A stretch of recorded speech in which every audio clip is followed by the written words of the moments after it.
तो ईरान का ये जो तांडव चल रहा है, उसे देखकर लगता है कि ट्रंप को अब जाकर ये एहसास हो रहा है कि अमेरिका के पिछले 40 राष्ट्रपति ईरान पर सीधे अटैक करने से क्यों बचते रहे। ये एक बहुत बड़ी पहेली है। चलिए आज इसी को समझने की कोशिश करते हैं।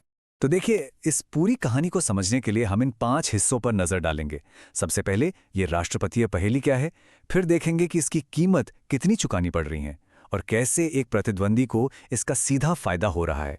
इसके बाद मदद की वो अपील जो नाकाम रही, और आखिर में वो अंकुर खट्टे हैं वाला मामला क्या था।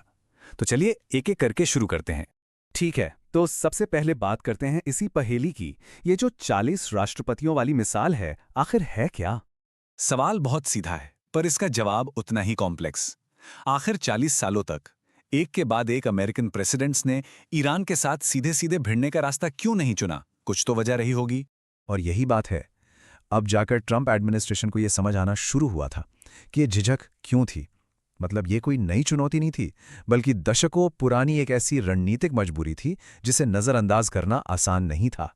अब आते हैं शायद सबसे बड़े कारण पर, जिसने हमेशा से अमेरिकी राष्ट्रपतियों के हाथ बांधे रखे, और वो है इस पूरे मामले की चौंका देने वाली कीमत।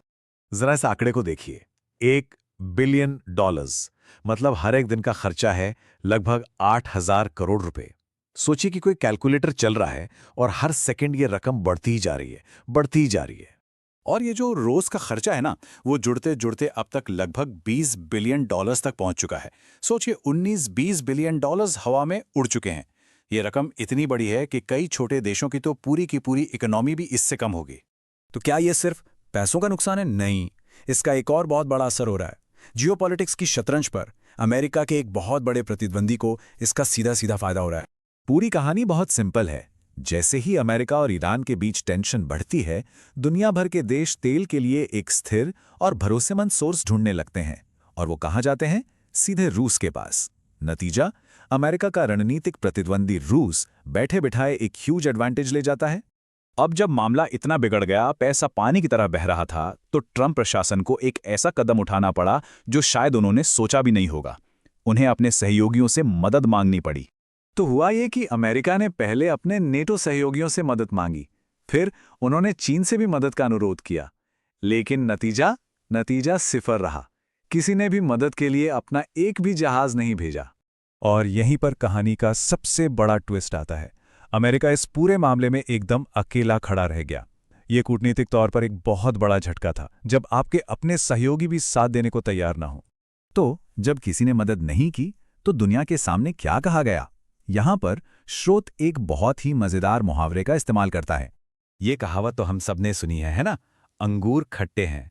जब मदद नहीं मिली तो प्रशासन का जो रवैया था, उसे समझाने के लिए ये मुहावरा बिल्कुल सटीक बैठता है। मतलब बहुत सीधा है कि भाई, जब कोई चीज मिल नहीं पाती तो इंसान उसी में कमी निकालने लगता है ताकि उसे बुरा न लगे। यहां भी कुछ ऐसा ही हुआ। तो देखिए, जब कोई भी देश मदद के लिए आगे नहीं आया, तो आखिर में ये बयान दे दिया गया कि ठीक है, हमें किसी की जरूरत ही नहीं है। एक तरह से बस बात को संभालने और चेहरा बचाने वाली बात थी। तो ये पूरा विश्लेषण हमें एक बहुत गहरे सवाल पर लाकर छोड़ता है कि क्या आज के दौर में किसी भी लड़ाई की जो आर्थिक सच्चाई होती है, जो उसकी कीमत होती है, वही आखिर में उसकी कूटनीति और उसके बारे में दिए जाने वाले बयानों को तय करती है? सोच